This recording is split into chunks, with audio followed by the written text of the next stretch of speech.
माननीय सभापति महोदय, आज इस पुराने वक्त की आखिरी रात में खड़े होकर इस नए वक्त के आगाज की नई सुबह के दिन मैं प्रधानमंत्री श्री नरेंद्र मोदी जी, हमारे अल्पसंख्यक मामलों के मंत्री किरण रिजिजू जी का मैं बहुत इस्तकबाल करता हूं। जब वक्त के ऊपर हम बात कर रहे हैं, वक्त की रुखसती का वक्त आ गया है और नई वक्त की नई सुबह होने का वक्त आ गया है। अगर हमें इस पे बात करनी है तो मुझे चार दृष्टि से बात करनी पड़ेगी। एक, इस बिल के तकनीकी प्रावधान जिस पे बहुत सारे लोग बहुत कुछ बोल चुके हैं। दूसरा है वक्त की अवधारणा, तीसरी है वक्त की राजनीति और चौथा है वक्त की राजनीति के नाम पर होने वाली वह सांप्रदायिक बनाम सेकुलर की राजनीति। सबसे पहले हमारे नेता सदन माननीय नड्डा जी ने बताया कि किस विस्तार के साथ इस वक्त कमेटी ने काम किया, किस शिद्दत के साथ हमारी सरकार ने काम किया। और चाहे वक्त कमेटी के जेपीसी के चेयरमैन हमारे उस सदन के सदस्य जगदम्बिका पाल जी रहे हों, हमारे मंत्री जी रहे हों, सबने जिस शिद्दत से काम किया है, तो उनके लिए मैं माननीय प्रधानमंत्री जी अपनी सरकार की तरफ से कहना चाहता हूं कि उन्होंने एक इबादत के भाव से काम किया है। तो मैं कहना चाहता हूं, इबादतों की तरह मैं ये काम करता हूं, अपने फर्ज को झुककर सलाम करता हूं, फिर भी आप खिलाफत कर रहे हैं। तो तेरी मुखालफत से निखरती है शख्सियत मेरी, मैं सियासी दुश्मनों का भी बहुत एहतराम करता हूं। तो इस एहतराम के साथ मैं अब आगे का बयान शुरू करता हूं और मैं ये बताना चाहता हूं कि एक बड़ी सिंपल सी बात है जो अभी माननीय नड्डा जी ने भी कहा। दुनिया के तमाम मुस्लिम देश बता दिए, इस्लाम की धर्म स्थली सऊदी अरब, सबसे बड़ा मुस्लिम देश इंडोनेशिया, जहां खलीफत रही वहां टर्की, और यहां आईएसआईएस का इलाका, वहां इराक और सीरिया, वहां कहीं भी कुछ भी नहीं है ऐसा, फिर भी हमारे यहां क्यों है, कैसा। तो मैं कहना चाहूंगा सभापति महोदय, एक हिंदी में कहावत होती है, नया मुल्ला प्याज ज्यादा खाता है, परंतु यहां तो जो गैर मुल्ला प्याज बहुत खा रहा था और इतना खा रहा था कि आंसू निकल रहे थे गरीब मुसलमान के भी और देश के भी। इसलिए मैं कहना चाहता हूं सभापति महोदय, अगर छोड़ दीजिए भारत की बात करिए, तो क्या ऐसी कोई शक्ति सिखों के पास है, ईसाइयों के पास है, यहूदियों के पास है, पारसियों के पास है? नहीं है। छोड़ दीजिए, इस्लाम के अंदर आइए। अगर इतना भाईचारा है तो ये सुन्नी वक्फ बोर्ड और शिया वक्फ बोर्ड अलग क्यों है मेरे भाई? जमीन पे एक दूसरे पे एतबार नहीं है, सिर्फ सियासत के लिए साथ में आने की बात है। ये भी जरा सोचने की बात है। और जो अकलियतों में भी अकलियत है, आगा खानी है, बाकी है, जो बोहरा है, उनकी तो कोई गिनती नहीं है। हमारी सरकार ने पहली बार मुस्लिम समाज के अंदर भी ईमानदारी से सबको समान प्रतिनिधित्व देते हुए एक नई सुबह के नए वक्त का आगाज किया है। इसके लिए मैं सरकार को बधाई देना चाहता हूं। और सिर्फ ऐसा ही नहीं है, मुस्लिम समाज के अनेक लोग इस प्रकार के नियमों से बहुत प्रभावित हुए और बहुत प्रताड़ित हुए, जिसके अनेक उदाहरण बहुत लोगों ने बताए होंगे। मोहम्मदन एजुकेशन सोसाइटी कोल्हापुर का केस है, ईदगाह मैदान हुबली का केस है, जिस पर सुप्रीम कोर्ट ने साफ साफ उसको हुबली धारवाड़ म्युनिसिपल कॉर्पोरेशन को वापस कर दिया। अनीसा अयासा वर्सेस तमिलनाडु वक्फ बोर्ड का केस है, तेलंगाना स्टेट वर्सेस मोहम्मद मुजफ्फर का केस है, हिमाचल प्रदेश वक्फ बोर्ड वर्सेस ख्वाजा खलीलुल्लाह का केस है। और सभापति महोदय, ताजमहल पर भी दावा कर दिया गया। अब तो मैं पूछना चाहता हूं, और सुप्रीम कोर्ट ने अपने जजमेंट में कहा कि भाई शाहजहां के जमाने का लिखा फरमान लेके आइए, तब हम मानेंगे कि इस पे कोई दावा है या नहीं। आप सोचिए कि अगर ये वक्त का कानून इसी ढंग से चला होता तो क्या होता। अभी हमारे जॉन ब्रिटास जी और मनोज झा जी ने बहुत सारी बातें बोली थी। एक प्यास की बात बोली थी उन्होंने, उड़ीसा के ग्राहम स्टोन्स का जिक्र किया था, तो उसमें तो कांग्रेस की सरकार सीबीआई की इंक्वायरी नहीं कर पाई थी। मगर जब ताजमहल का उल्लेख आता है सभापति महोदय, तो एक प्यास मुझे याद आ जाती है। जब शाहजहां जेल में था और दूर से उस ताजमहल को देखता था और उसे सिर्फ एक सुराही पानी मिलता था और उसने औरंगजेब से कहा एक सुराही पानी और भिजवा दो, तो जानते उसने मना कर दिया। तो दुखी होकर शाहजहां ने फारसी में लिखा, ए पिसर तू अजब मुसलमानी, जे पिदरे जिंदा आप तरसानी, आफरीन हिंदुआन सदबार, जे देहंद पिदरावा मुर्दा देवम आप। मतलब तू कैसा मुसलमान है जो जिंदा बाप को पानी के लिए तरसा रहा है? तुझसे तो आफरीन 100 बार उन हिंदुओं को है जो पितृपक्ष में मरे हुए बाप को भी पानी देते हैं। और सभापति महोदय, मैं बताना चाहता हूं कि ये हमने ईमानदारी से मुस्लिम समाज के कल्याण के लिए बात की है, क्योंकि एक तरफ खड़ा हुआ है ईमानदार मुसलमान जो शराफत के साथ ईमान को गले से लगाए हुए हैं, और दूसरी तरफ कुछ चंद सरमाएदार हैं जो उस अमानत में खयानत करके शरारत के साथ उसके झंडा बरदार बनना चाहते हैं। तो ये मुकाबला किसके बीच में है? ये शराफत अली और शरारत खान के बीच में मुकाबला है। हमारी सरकार शराफत अली के साथ खड़ी है, हमारी गरीब मुस्लिम के साथ खड़ी है। ये गरीबों गुर्बत वाले गुर्बत अली और सरमाएदारे वाले गाजी खान के बीच का इलाका है। मगर मैं कहना चाहता हूं महोदय, एक बात मैं बहुत स्पष्ट रूप से कहना चाहूंगा, इन जरूरतमंद मुसलमानों की लड़ाई के लिए मैं कह सकता हूं कि ये गरीब मुसलमानों के दिल की कसक और कट्टरपंथी वोट के ठेकेदारों के मन की ठसक के बीच में हमारी सरकार ने उस कसक का साथ दिया है, जिसके लिए मैं मानता हूं गरीब और पसमानदा मुसलमान निश्चित रूप से उनका आभारी होगा। हाँ, मगर जब इसकी बात आती तो भी माननीय खड़गे जी भी बोल रहे थे, माननीय संजय सिंह जी भी बोल रहे थे, मनोज झा जी भी बोल रहे थे कि साहब आपके यहाँ वो कितने पुजारी हैं और कितने किस वर्ग के पुजारी हैं। तो मैं उनको बताना चाहता हूं, केवल अकेले जूना अखाड़े ने पिछले साल 71 SC ST लोगों को महामंडलेश्वर बनाया है। अरे आपको हमारे सदन में बैठे हुए बाल योगी उमेश नाथ जी नहीं दिखते? वैसे तो कहा जाता है जात ना पूछो साधु की, मगर मैं बताना चाहता हूं विश्व हिंदू परिषद के 50,000 से अधिक पुजारी ट्राइबल्स में जो शेड्यूल कास्ट है जो काम कर रहे हैं। मगर मैं हद अदब से पूछना चाहता हूं, बताइए मुल्ला मौलवी मुफ्ती मुकर्रम बारी हाफिज में से कितने पसमंदा हैं? उसमें कितने जुलाहा अंसारी घोसी बताइए मिरासी कितने हैं? बाकी छोड़िए, पसंदला बोर्ड में है क्या? अरे वक्फ बोर्ड में है क्या? इसीलिए मैं कहता हूं खुद मियां फजीहत दूसरों को नसीहत। अगर ईमानदारी से बात करनी है तो उस पर आगे। मगर मैं एक बात और कहना चाहूंगा कि हमारी जो सरकार ने नाम दिया है, इसको उम्मीद नाम दिया है, और ये उम्मीद है किसके लिए? उस ईमानदार मुसलमान के लिए और देश के हर खास व आम के लिए ये उम्मीद है। मगर सभापति महोदय, कुछ लोग वो हैं जो उम्मा का ख्वाब पाले हुए थे। उम्मा शायद हमारे बहुत से लोग समझते हो ना समझते हो, पूरी एक एंटायर जो इस्लामिक खलीफत और राज होता है उसको उम्मा कहते हैं। उम्मीद वालों को तो उम्मीद की नई रोशनी दिख रही है, उम्मा वालों की उम्मीद पे पानी फिर रहा है। तो ये उम्मीद और उम्मा के बीच का भी मामला है। परंतु मैं ये भी कहना चाहूंगा सभापति महोदय, इसके बाद सिर्फ ऐसा ही नहीं था, प्रॉपर्टीज के ऊपर, तमाम सरकारी प्रॉपर्टीज पे जिसमें बहुत डिटेल में हमारे साथी लोग गए, मैं डिटेल में नहीं जाना चाहता। भोपाल का विषय है, हैदराबाद का विषय है, मुंबई का है, लखनऊ का है, पटना का है, बहुत प्रकार से है। माननीय लालू प्रसाद यादव जी का विषय जब बताया गया था तो बहुत ज्यादा हमारे मनोज झा जी बोल रहे थे, तो अब मैं उसके डिटेल में नहीं जाना चाहता हूं। सबने वो वीडियो देखा है। बस एक लाइन में उनके लिए कहना चाहूंगा, वो कुछ भी बोल रहे हैं, जिसे कहते हैं बिगड़ी बात बने नहीं, लाख करो किनकोए, रहीमन बिगड़े दूध को मथे न माखन होए। अब जो बोलना था वो बोल चुके, सबके सामने वो आ चुका। अब एक बात और है, दूसरे धर्म स्थलों के बारे में विषय आता है, तो मैं याद दिलाना चाहता हूं केरला के कैथोलिक चर्च ने 31 मार्च 2025 को जो लिखा, सिर्फ उसकी लास्ट की 2 लाइन बोलना चाहता हूं।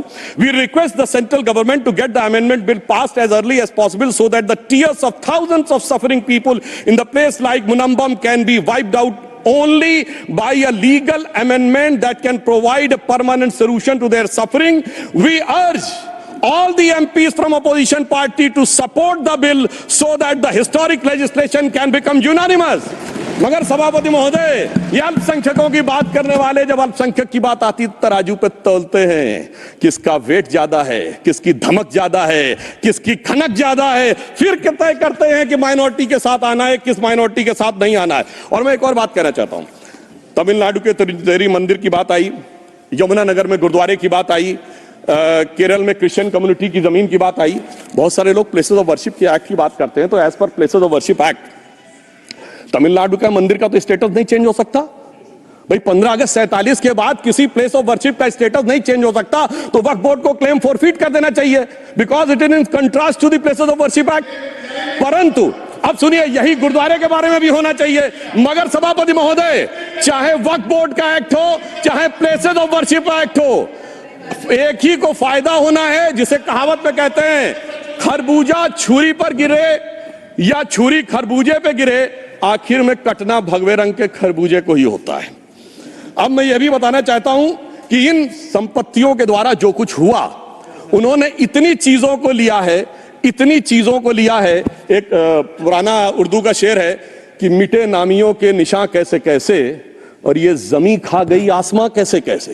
इस जमीन ने कैसे कैसे लोगों को अपने में समा लिया, इसकी तमाम तारीख गवाह है। अगर मैं इसमें बहुत डिटेल में जाऊंगा तो सदन का बहुत सारा वक्त जाएगा, परंतु मैं एक बात ये कहना चाहता हूं कि जब इतना ज्यादा आगे बढ़ गया तो फिर कोर्ट ने आगे इंटरवेंशन करना शुरू किया। मैं डिटेल में नहीं जाना चाहता हूं। अभी कार्तिकेय शर्मा जी ने बहुतों ने बोला सैयद फैसल का case versus union of government, Allahabad high court के केस को कहा, मगर Bashir versus state of West Bengal case में उन्होंने बहुत क्लियर कट कहा है कि waqf is not a religious denomination in accordance with Article 26 of the Constitution, so the matter relating to the restricting the economic, financial, political and other sectoral activities that may be associated with religious practice under Article 25(2)(a) of the Constitution can be regulated by the state. तो मुझे लगता है अब इसके बाद कोई किंतु परंतु का स्कोप नहीं रह जाना चाहिए।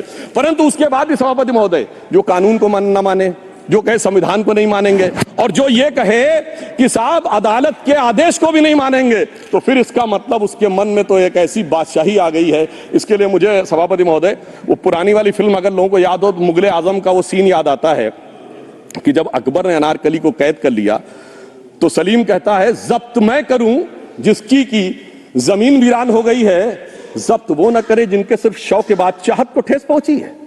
ये जिल्ले इलाही की बादशाही नहीं बल्कि खुदाई है। मैं कहना चाहता हूं जो संविधान को न माने, कानून का न माने, इसका मतलब वो अपनी खुदाई में जी रहा है। तो ये वो लोग हैं। और वैसे मैं सभापति महोदय खुदाई से आजकल बहुत से लोगों को डर लगता है, क्योंकि जहां जहां खुदा है वहां वहां भगवान है, जहां जहां खुदा है वहां वहां भगवान है। बाकी आप सब बहुत बुद्धिमान हैं। अब मैं ये भी बात कहना चाहता हूं, और वैसे आखिर में उस अनारकली को कैद से छुड़ाने के लिए सलीम का एक हिंदू साथी दुर्जन सिंह ही आया था। मैं कह सकता हूं कि वक्फ की इस मुकद्दस जमीन को अगर कैद करके रखा है तो उन चंद लोगों ने जिनके दिमाग आज भी उन चीजों में भरे हुए हैं कि कोई समझता हम तो किसी जमाने में हुक्मराने वक्त थे, कोई कहता हुजूर नवाब थे, कोई कहता बादशाह आलमगीर थे, कोई कहता है बादशाह गाजी जिंदा पीर थे। तो नदीमुल हक साहब ने जो बोला था ना, किसी के बाप का हिंदुस्तान थोड़ी है, बिल्कुल मैं कहना चाहता हूं जिन्होंने इस देश के लिए खून बहाया उनके बाप का हिंदुस्तान है, उस गरीब मुस्लिम कारीगर के बाप का हिंदुस्तान है। पर जो ये कहते हैं कि आगरे का लाल किला किसके बाप ने बनवाया, आगरे का किला किसके बाप ने बनवाया, दिल्ली का किला किसके बाप ने बनवाया, हैदराबाद का चार मीनार किसके बाप ने बनवाया, उसके बाप का यह हिंदुस्तान नहीं है। और उसके बाद भी जो आप करना चाहते हैं, अगर इस रास्ते में आप कांटे बिछाना चाहते हैं, तो उनके लिए एक लाइन कहना चाहता हूं सभापति महोदय, तेरी तमन्ना है पर हम खार न बोने देंगे, खार कांटों को कहते हैं, तेरी तमन्ना है पर हम खार न बोने देंगे, तुझे हम राह की दीवार न होने देंगे, तू सबको रौंद कर आगे जो निकलना चाहे हम तेरी इतनी भी रफ्तार न होने देंगे। और इसीलिए हमारी सरकार ने इस विषय के ऊपर एक सही और सटीक प्रयोग करने का प्रयास किया है। मैं दूसरी बात यह भी बताना चाहता हूं, हमारे डीएमके के तिरुचि शिवाजी ने अनायास अकारण यह बात बोली थी कि उस समय जब जिन्ना का उल्लेख करते हुए उन्होंने कहा कि पार्टीशन के समय, तो मैं उनके सुलभ संज्ञान के लिए बता देता हूं, 1946 की कॉन्स्टिट्यूएंट असेंबली में मद्रास प्रेसिडेंसी में 30 आउट ऑफ 30 सीट जो थी वो मुस्लिम लीग ने जीती थी विद 95% ऑफ वोट्स, और एक भी मुस्लिम वहां के बाद बाहर नहीं गया। इसलिए मैं ईमानदारी से कहना चाहता हूं, फैक्ट को समझिए। और जो मद्रास प्रेसिडेंसी के मुस्लिम लीग के अध्यक्ष थे और पीजे पोकर साहब बहादुर और मोहम्मद इस्माइल, वही बाद में इंडियन यूनियन मुस्लिम लीग के अध्यक्ष बने, और उन्होंने 28 अगस्त 1947 को सेपरेट इलेक्टोरेट मांगे, जो कोई जाके कॉन्स्टिट्यूएंट असेंबली की डिबेट में पार्लियामेंट किया। आप वेबसाइट पे पेज नंबर 270 पे जाके पढ़ लीजिएगा। सरदार पटेल ने बड़े गुस्से में इस बात को कहा, अब जो हो गया सो हो गया, एक रात में दिल नहीं बदल गया, मगर अब देश के लिए कैसे आगे बढ़ना है उसके लिए ईमानदारी से आगे आओ। और खैर मैं अंबेडकर जी और पटेल जी के बहुत सारे वो कोट कर सकता हूं, सारी बातों को छोड़िए, मगर अफसोस की बात यह है सर कि अभी मनोज झा जी ने बोला था हम में से कोई शक है, कोई हूण है और ये करिए। अरे भैया जमाने चले गए, अब जेनेटिक सीक्वेंसिंग का जमाना आ गया है।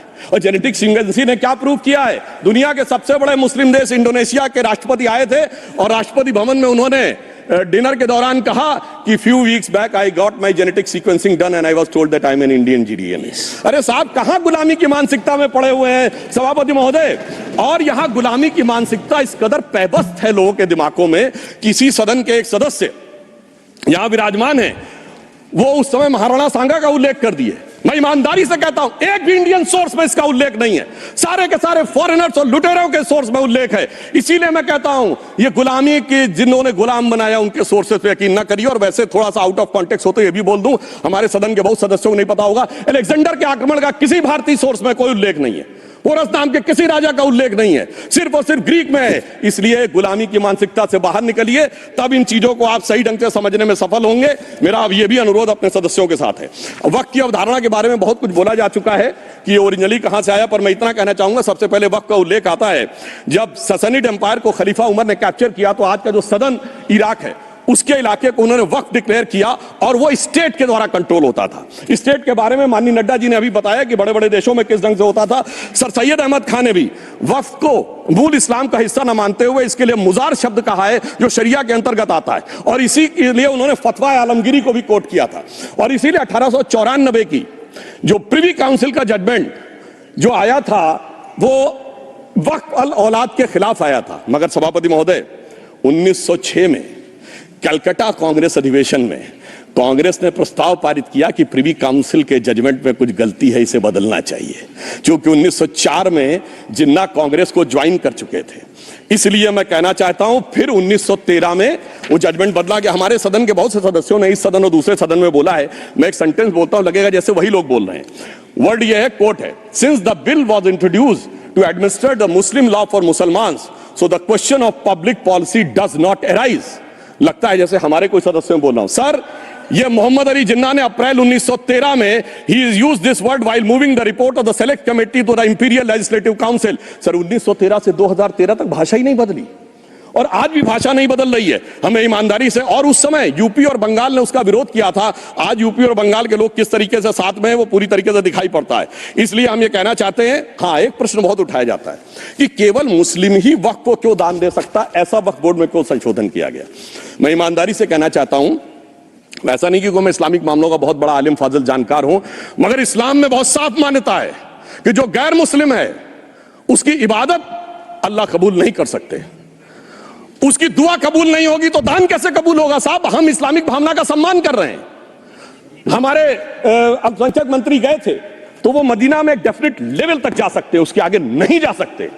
अगर इबादत की इजाजत नहीं है तो साथ जायदाद की इजाजत कैसे हो सकती है। मुस्लिम भावना का सम्मान है, और अगर है तो कोई मुल्ला मौलवी मुफ्ती मुकर्रम बारी आज आके बता दे कि कबूल हो सकती है दुआ, तो हम दान भी कबूल करने के लिए तैयार हैं। और तो और छोड़िए साहब, जब आप कहते हैं कि हर चीज हलाल होनी चाहिए, तो साहब हलाल करने की प्रक्रिया नहीं, हलाल करने वाला भी मुस्लिम होना चाहिए, तब वो हलाल होता था। तो मैं पूछना चाहता हूं साहब, काटने के लिए तो हलाल होने के लिए मुस्लिम जरूरी है, और बांटने के लिए बगैर मुस्लिम के भी हलाल होगा, ऐसा तो नहीं हो सकता। तो जो हमारी सरकार ने किया है वो मुस्लिम भावना के सम्मान के लिए किया है। और जहां तक मैं कहना चाहूंगा, हिंदू समाज के बारे में बात करते हैं, हमारे यहां कोई प्रॉब्लम नहीं है। हमारे यहां कोई ऐसा नहीं कि हज पे कोई गैर मुस्लिम नहीं जा सकता। हमारे देखिए कुंभ में 50 लाख विदेशी आए थे और किसी से नहीं कहा या कन्वर्ट हो जाओ। इसलिए मैं कहना चाहता हूं, हिंदुइज्म की धारणा और बाकी धारणा का जो तुलना करने का प्रयास करते हैं वो बहुत उचित नहीं है। मगर सभापति महोदय, इस वक्त ने कई अद्भुत नजारे दिखाए। इस्लाम में जो काफिर से ज्यादा मुशरिक और शिर्क को बुरा माना गया, नहीं जो भगवान को माने ही नहीं। यहां देखिए वो लेफ्ट के लोग जो कहते धर्म एक अफीम है, वो आज खुदाई खिदमतगार बन के खड़े हो गए। सोचिए कैसा बदलाव आया है। और सर, मुझे एक और चीज नजर आती है, एक पुराना गीत था, वक्त ने किया क्या हसी सितम।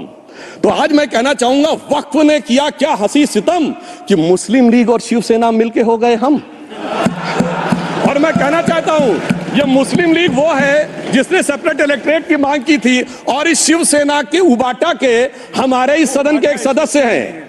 और सर, हमारे साथ मुरली जी बैठे हैं, मुरली देवड़ा जी ने मुझे याद दिलाया, उन्होंने मिलिंद देवड़ा जी ने याद दिलाया, उन्होंने कहा एक जमाने में उन्होंने कहा था मुस्लिमों की नागरिकता छीन लेनी चाहिए। इसीलिए मैं कह रहा हूं, वक्त ने किया क्या हसी सितम, ये दोनों मिलके हो गए हम। और सर, मैं इसके बाद एक टेक्निकल बात कहना चाहता हूं। जब इन्होंने टाइम ड्यूरेशन हटा दिया था और बैक में पीछे जा सकते थे, तो मैं पूछना चाहता हूं सर कि जब ब्रिटिश हुकूमत आई तो उसने तो मुगलों सारी हुकूमत ले ली थी, तो उनका मालिकाना हक कैसे हुआ। सर, 1707 के बाद तो इस्लामी हुकूमत दिल्ली से खत्म हो गई थी। एक आखिरी मुगल बादशाह शाह आलम के लिए तो बोला जाता था सल्तनते शाह आलम दे लाल किले ते पालम, यानी आज का IGI एयरपोर्ट। तो साहब उसके बाद ये गुजरात के सूरत से लेकर लखनऊ तक उनका मालिकाना हक निकलने कहां से लगा?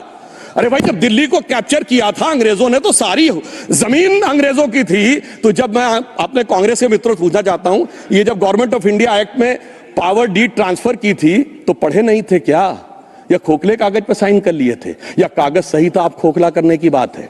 मैं पूछना चाहता हूं, जब 250 साल तक वो हुकूमत ही नहीं रही तो उस हुकूमत के फरमान की लेजिटिमेसी कैसे हो सकती है? ये मैं कानूनविदों के लिए भी एक फूड फॉर थॉट रखने की बात करता हूं। और दूसरी बात मैं कहना चाहता हूं, ये किन हुकूमतों की बात कर रहे हैं सभापति महोदय? अगर सूरत नगर निगम पे दावा है मुगल के जमाने का और तमिलनाडु के मंदिर पर अरकाट के नवाब का, सभापति महोदय, ये वो हुकूमतें थी जो जजिया लगाती थी, ये वो हुकूमतें थी जो जिम्मी का कॉन्सेप्ट रखती थी, ये वो हुकूमतें थी जो गाजी की बात करती थी। क्या भारत के संविधान में उन हुकूमतों के फरमान को सही मान्यता देना सही है?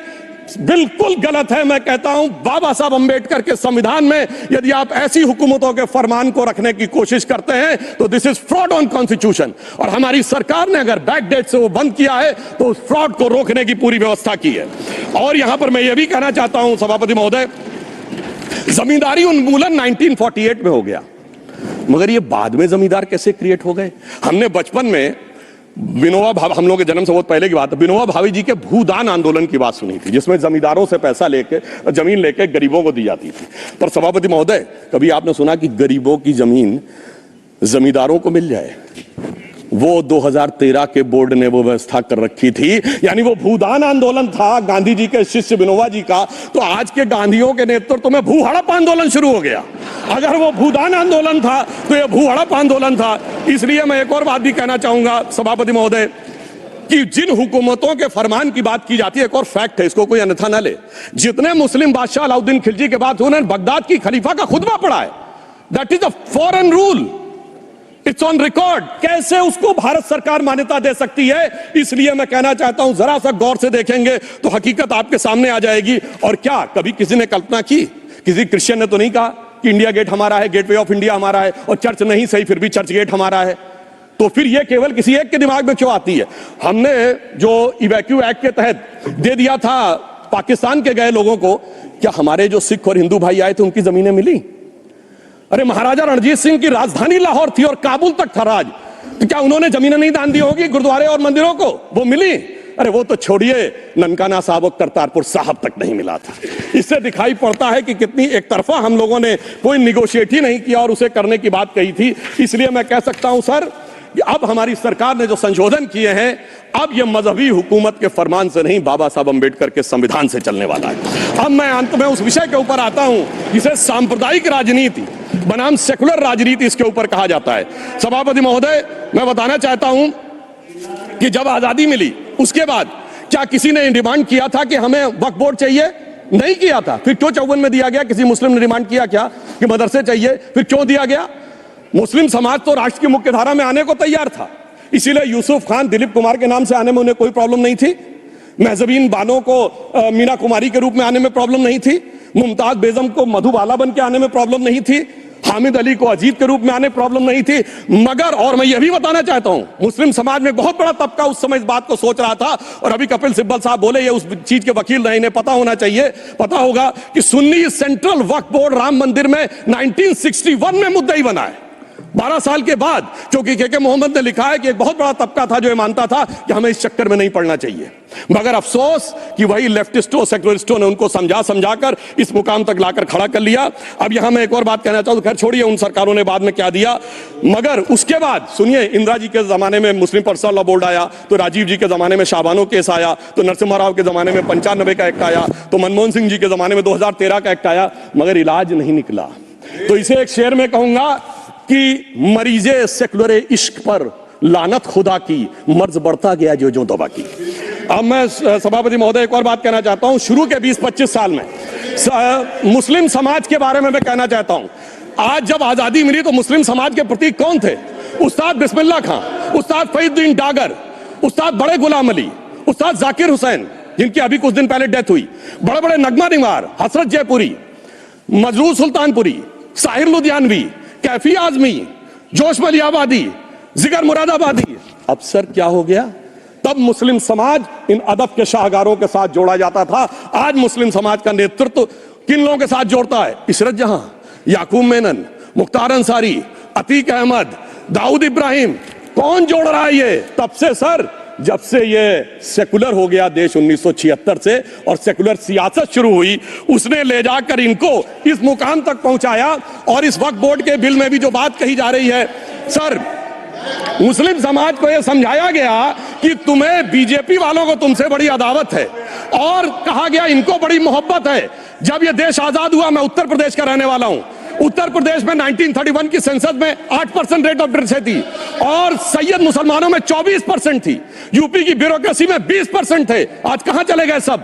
मैं एक लाइन में कहना चाहूंगा, ये अदावत और मोहब्बत की सियासत में ऐसे फंसे कि किसी को किसी की मोहब्बत ने मारा, किसी को किसी की अदावत ने मारा, मगर इस शराफत अली को सेकुलर सियासत ने मारा। और मैं सभापति महोदय एक और बात कहना चाहता हूं कि चलिए बोलिए। Fauzia Khan, please please, one second, mic is there. Yes, ये बोल रहे हैं मुस्लिम समाज आज का इशरत जहां और फलाना टेररिस्ट के साथ नाम जोड़ रहे हैं। ये बिल्कुल आरोप है सर, इसको एक्सपंज करना चाहिए। ये समाज के साथ अन्याय है, ये बात आपको एक्सपंज करना होगा सर, ये बात को। एक honorable member, if you would carefully go through what Sudhanshu has said, I am sure you will appreciate his spirit. Just think for a moment. He has not cast any aspersions. Sudhanshu, go ahead. Time में जवाब दूंगा और उसके बाद ये हमारा सदन माने ना माने, जो देख रहे होंगे उनके लिए कहना चाहता हूं sir, doctor APJ Abdul Kalam. One second. काहे परेशान? वाइको जी, honorable member, Vaiko ji, oh my God, Vaiko जी, चलिए।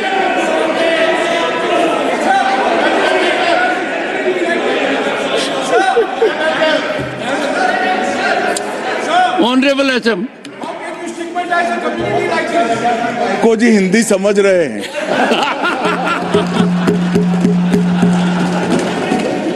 One second, Fauzia Khan, one second, first I think, one second sir क्या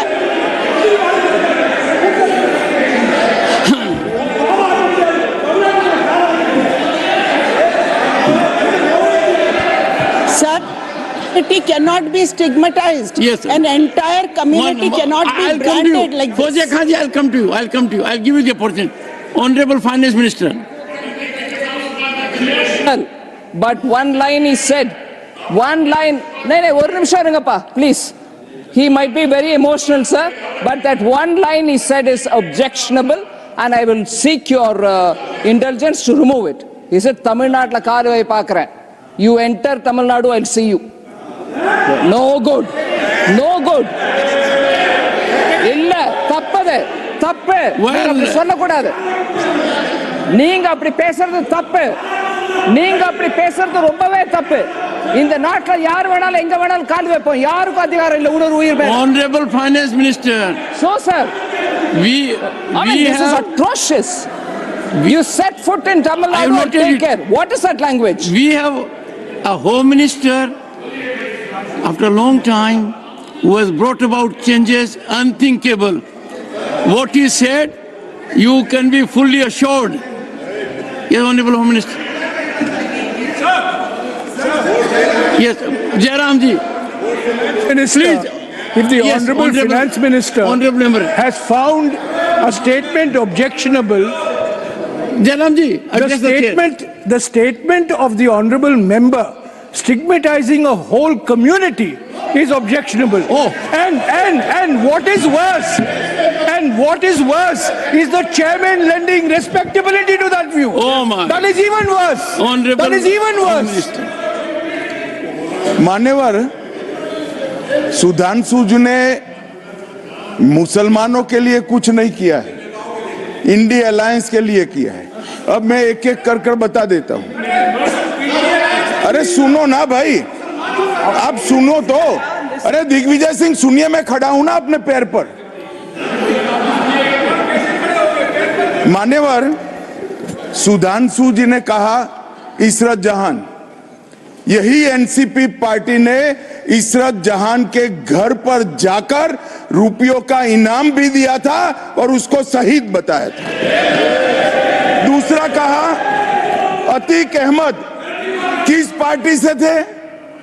इंडिया अलायंस की। दूसरा कहा अंसारी किस पार्टी से? कांग्रेस और इंडिया अलायंस के। ये सारे नाम आपके साथ जुड़े हैं भाई। उल्टा उन्होंने तो मुसलमान कम्युनिटी से तो ढेर सारे शायरों का नाम दिया जिन्होंने साहित्य की सेवा की और ढेर सारे साहित्य की रचना की। मन Sudhanshu, he is not yielding now. Sudhanshu, सबसे पहले मैं तमिलनाडु का जवाब देना चाहता हूं। yes. सभापति महोदय, तमिलनाडु से ही डॉक्टर एपीजे अबुल कलाम थे और मैं सारे सदन से कहना चाहूंगा, डॉक्टर कलाम का नमाज जनाजा और याकूब मेनन का नमाज जनाजा एक ही दिन हुआ। कितने लोग याकूब मेनन के नमाज जनाजा में गए और कितने डॉक्टर कलाम के नमाज जनाजा में गए? डॉक्टर कलाम मेमोरियल पे कितने लोगों की फोटो है? दिखाएं मुझे, सोशल मीडिया पे पोस्ट की हो। मगर अफजल हालात का मारा था, आपके एक मंत्री का ऑफिशियल ट्वीट है, वो इस सदन के सदस्य नहीं तो मैं नहीं बोल रहा हूं। याकूब मेनन की जुडिशियल किलिंग हुई, आपके एक नेता का, मिनिस्टर का ऑफिशियल ट्वीट है, सदन के सदस्य नहीं है इसलिए नहीं बोल रहा हूं। और सर 26/11 आरएसएस ने कराया, सदन के सदस्य बैठे हुए हैं। हाफिज साहब और सुनिए, जाकिर नायक शांति का मसीहा सदन में सदस्य बैठे हुए हैं। सर किसने जोड़ा? मैं नहीं कह रहा हूं जोड़ा, हमने किससे जोड़ा मैं बताना चाहता हूं।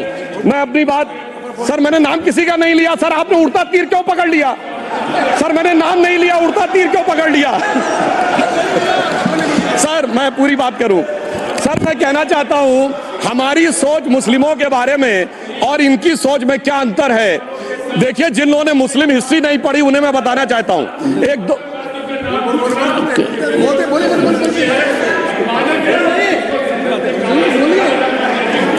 सभापति महोदय, मैं थोड़ा उन लोगों को इस्लामिक हिस्ट्री के बारे में बताना चाहता हूं।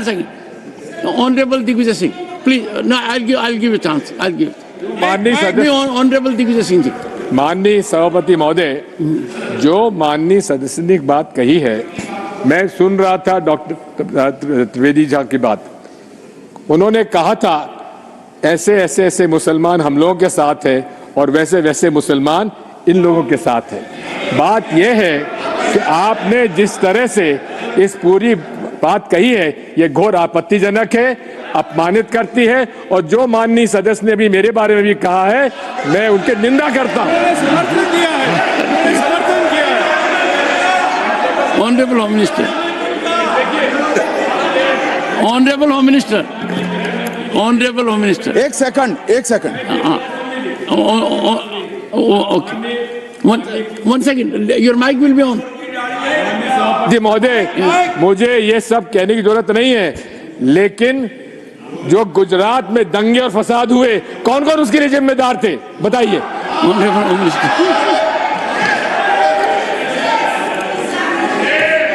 मान्यवर, मैं ध्यान से बारीकी से पूरे संवाद को सुन रहा हूं। माननीय सदस्य सुधांशु जी ने दिग्विजय सिंह का नाम नहीं दिया। अब वो खड़े होकर कहे मेरे बारे में कहा, इससे साबित हो गए। और अभी भी मौका है, आपने नहीं कहा है कि 26/11 के हमले में आरएसएस का हाथ था, तो अभी खड़े होकर माइक चालू कराकर बुलवा दीजिए। और आपत्तिजनक बात है, मैंने ये बात कभी नहीं कही है, ये आप लोगों का प्रचार है। मेरी आपत्ति इस बात की थी कि सभी माननीय सदस्य ने और बात कही है कि अब हमारे तरफ ऐसे मुसलमान थे और वैसे मुसलमान हम लोग की तरफ थे। ये पूरे समाज के साथ, पूरे अल्पसंख्यक समाज के साथ अपमानजनक बात है। और माननीय सभापति महोदय, आप बताइए, माननीय गृह मंत्री जी, आप वहां पर थे, गृह मंत्री थे, जब दंगे हुए थे तो आप लोगों का क्या रोल था, ये जन जाहिर करे, जन जाहिर। Honorable Home Minister. नेवर इनको मेरा हवा ऐसा है कि मैं ही दिखाई पड़ता हूं आपकी। सुनिए अब सुनिए ना दिग्विजय सिंह, सुनिए 1 मिनट सुनिए। दंगे शांत होने के बाद 18 महीने के बाद मैं गृह मंत्री बना, दंगा हुआ तब मैं गृह मंत्री नहीं था। सुधांशु त्रिवेदी। संदर्भ में किसी का नाम नहीं लिया। अजीज बर्नी की किताब थी 2611 एंड आरएसएस कॉन्स्पिरेसी, कोई जाके चेक कर ले उसमें कौन कौन कहां कहां था। अब मैं मुसलमानों के बारे में कहना चाहता हूं, मुस्लिम समाज के लिए। बहुत से लोग ऐसे हैं जिनको मुस्लिम समाज की हिस्ट्री नहीं पता है। मैं बताना चाहता हूं, भारत से जब न्यूमेरिक सिस्टम सबसे पहले गया तो अल जहार थे सबसे पहले, जिन्होंने जाके 1793 में जो सूर्य सिद्धांत था उसका अरबी में ट्रांसलेशन हुआ सिंध हिंद। और हम बता रहे हैं हम किस तरह के मुस्लिम को साथ रखते हैं। डॉक्टर कलाम से बड़ा आलिम इस्लाम में साइंसदान नहीं हुआ, और आरिफ मोहम्मद खान साहब जो बिहार के गवर्नर हैं उनसे बड़ा आलिम फाजिल मुसलमान आज सियासी जमात में तो नहीं होगा, ये मैं दावे के साथ कह सकता हूं। मगर मैं बताना चाहता हूं सर, उसके बाद उन्होंने एक किताब लिखी, एक सर 10th सेंचुरी के मुस्लिम राइटर थे जिन्होंने किताब लिखी, उसका नाम था the compendious book of balancing and completion according to Hindu calculation, जिसको शॉर्ट में अल जब्र कहा गया, और वहां से अलजबरा निकला। और सर उसके बाद अल ख्वारिज्म आया। और सर आज मेरे ख्याल से सदन के बहुत से लोगों को नहीं पता होगा, ये जो एल्गोरिथम वर्ड है ये अल ख्वारिज्म से आया हुआ है। एक जमाने में इस्लाम में बैतुल हिकमत था, यानी वो सबसे बड़ा हिकमत का केंद्र था, जब एक से एक लोग होते थे। बहुतों को नहीं पता होगा कि कोलंबस ने जिस नक्शे के थ्रू दुनिया ट्रेवल किया था वो बनाने वाला भी एक मुस्लिम था, अल इदरीसी। मगर सर एल्गोरिथम आज ऐसा बदला कि एआई के एज में दलगत भावना से ऊपर उठकर औरंगजेब के साथ खड़े हो गए। सर ये एल्गोरिथम किसने बदल दिया, ये मैं बताना चाहता हूं। इस पे थोड़ा सोचने की जरूरत है। इसलिए मैं कहता हूं मुस्लिम पॉलिटिक्स की सोच क्या थी, हमने किन मुसलमानों का साथ दिया है, मैं बताना चाहता हूं सर। वीर अब्दुल हमीद की शहादत की 50वीं वर्षगांठ 2015 में हुई।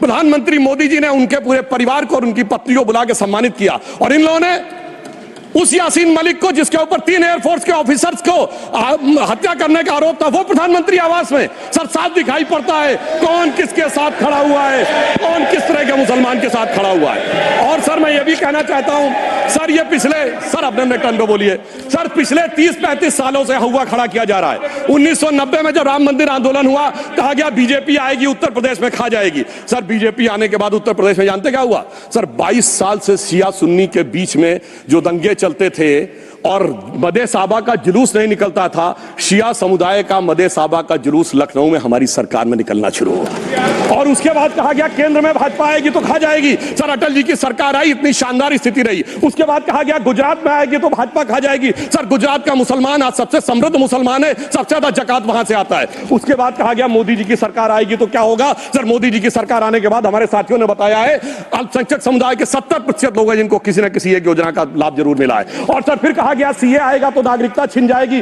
सर उसके बाद भी आपने सब देखा, और सर हम बचपन में सुनते थे कि राम मंदिर बनने लगेगा तो मिडिल ईस्ट के देश पेट्रोल देना बंद कर देंगे। सर राम मंदिर भी बन रहा है, और भारत मिडिल ईस्ट कॉरिडोर भी बन रहा है, और अबू धाबी में भी मंदिर बन रहा है, और 4 मुस्लिम देशों ने सर्वोच्च नागरिक सम्मान मोदी जी को दिया हुआ है। इसलिए मैं कहना चाहता हूं सर, मर्ज हो तो उसका इलाज किया जा सकता है। जैसे हमारे यहां वैद धन्वंतर माने गए हैं, इस्लामी अकीदे में वैद हकीम लुकमान माने गए, तो कहा गया है उनके लिए कि इसमें क्या रखा है, देखे है जो तू आन के पास, बदगुमा वहम की दारू नहीं लुकमान के पास। यानी मर्ज का इलाज है, पर वहम का इलाज तो हकीम लुकमान भी नहीं कर सकते जो आपने पाल कर रखा है। मैं कहना चाहता हूं हम किन मुसलमानों की बात करते हैं। आप गंगा जमुनी तहजीब की बात करते हैं। सर दारा शिकोह औरंगजेब का बड़ा भाई था, उसने उपनिषदों का अध्ययन किया, संस्कृत में अनुवाद कराया और नाम रखा सिर्रा अकबर, यानी वर्ड्स ऑफ गॉड। मैंने किसी को दारा शिकोह की जयंती मनाते हुए नहीं देखा।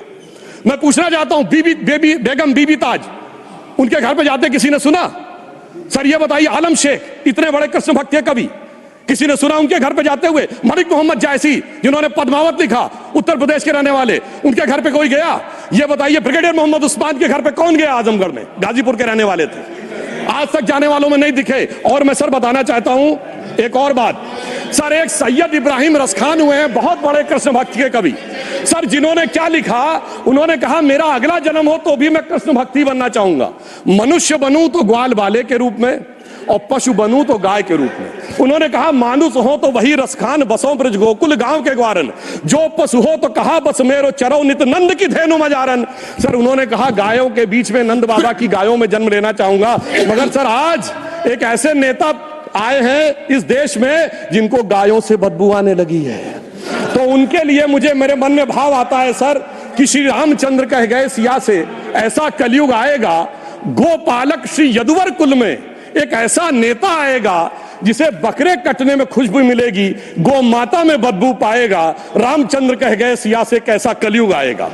अब सर मैं एक और बात भी कहना चाहता हूं, हम किनको मानते हैं सर? नजीर अकबराबादी को सुनिए, कृष्ण भक्त के लिए क्या कहा। सर मैं एक बोलना चाहता हूं, बुल्ले शाह ने क्या कहा।